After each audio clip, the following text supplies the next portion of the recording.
Concept king class में आप सभी का स्वागत करते हैं।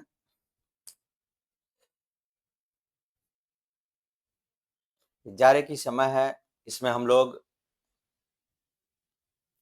आज न्यू टॉपिक बायोमोलिकुल्स पढ़ेंगे और पूरे एनसीईआरटी का 11th क्लास का ऑर्गेनिक केमिस्ट्री, 12th क्लास का ऑर्गेनिक केमिस्ट्री सब आपको बताया गया है। एक एक चैप्टर का प्लेलिस्ट बना हुआ है, उसमें आप जा कर के एक एक चैप्टर को देख सकते हैं।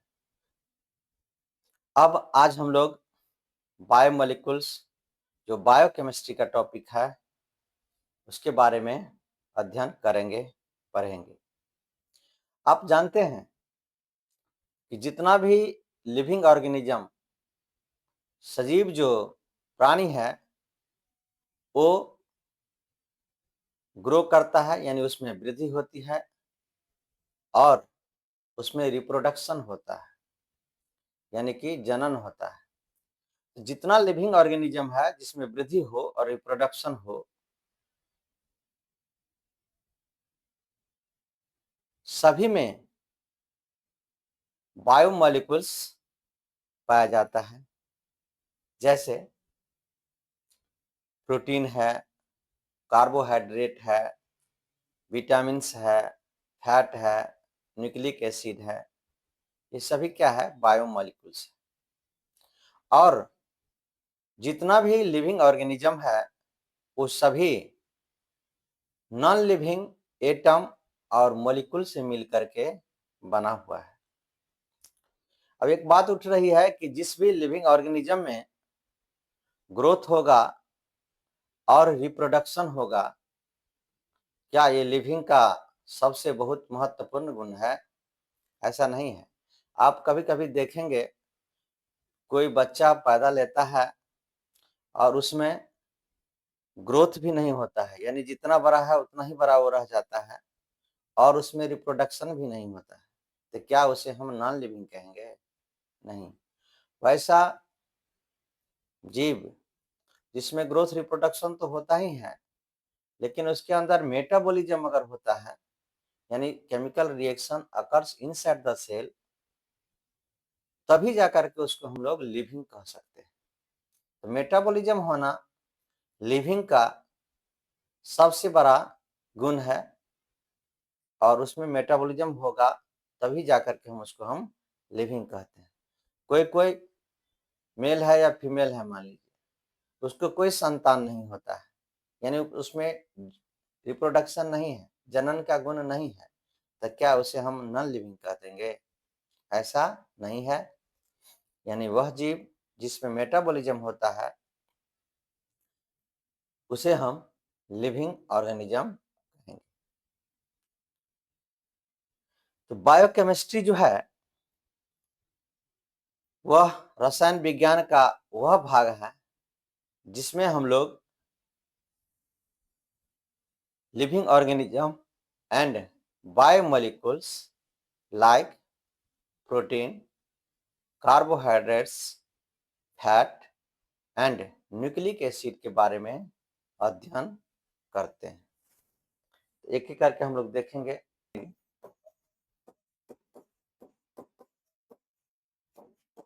Is the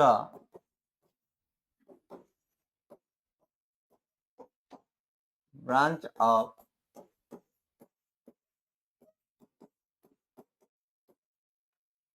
of chemistry in which we study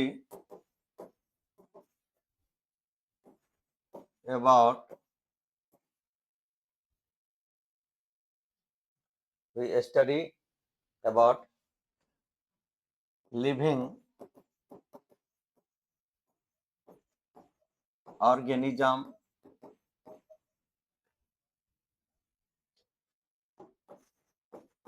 biomolecule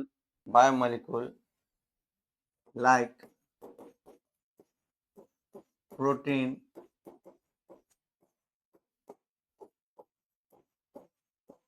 carbohydrate,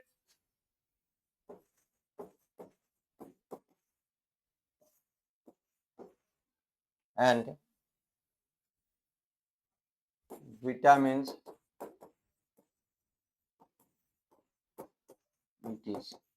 देखिए protein, carbohydrate, vitamin, DNA, RNA इस सब के बारे में अध्ययन करते हैं। Nucleic acid, fat and nucleic acid, fat और न्यूक्लिक एसिड के बारे में अध्ययन करते हैं, उसे हम लोग क्या बोलते हैं, बायोकेमिस्ट्री। अब उसमें हम लोग कार्बोहाइड्रेट के बारे में पढ़ेंगे। तो कार्बोहाइड्रेट जो है पॉलीहाइड्रोक्सी अल्डिहाइड और ketone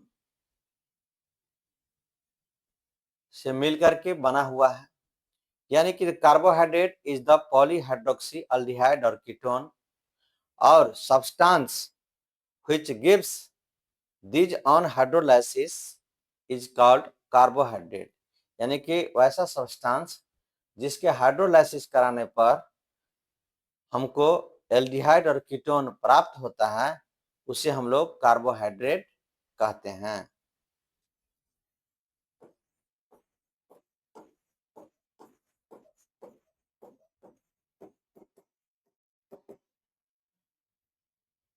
is the polyhydroxy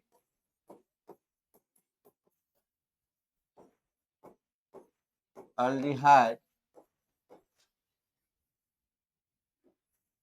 and ketone,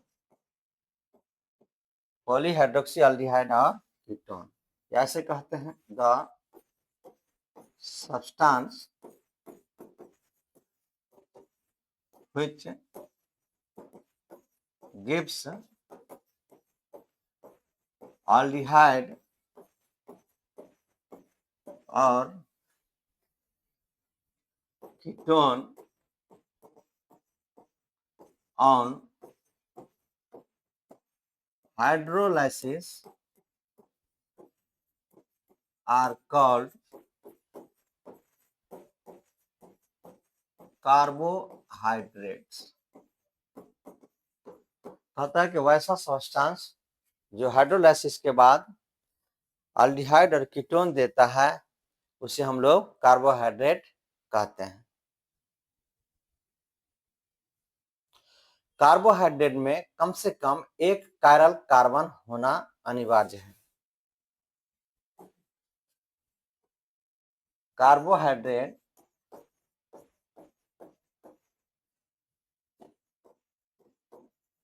contain at least one chiral carbon, कम से कम एक कायरल कार्बन होना जरूरी है।